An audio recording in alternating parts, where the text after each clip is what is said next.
জেলার চুড়াইবাড়িতে প্রবল বৃষ্টির জেরে ভয়াবহ বিপর্যয়।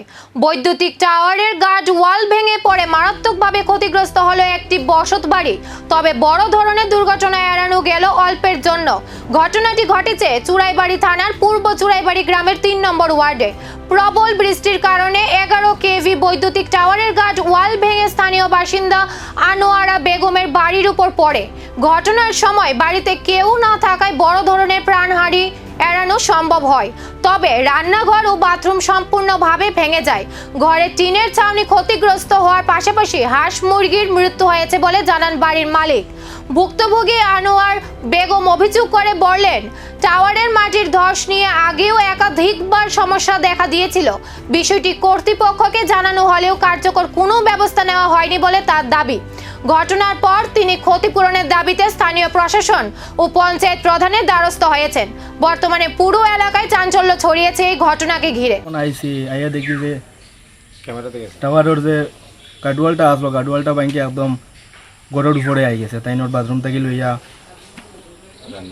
রান্নাঘর বাথরুম মুরগির গোড় আসলো অন্য নিচে, মুরগির গোড় ঢুকি আছে মাটির নিচে।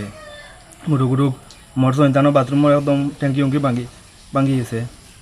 তাছাড়া হয়তো রান্নাঘর তারা রান্না বান্না করিয়া তুই আগে আইয়া খাইব, খাবার তো আর কোনো ইয়ে হয়েছে না। তারা তো রান্নাঘর খাইতে আইয়া ভাঙ্গা মাটির নিচে।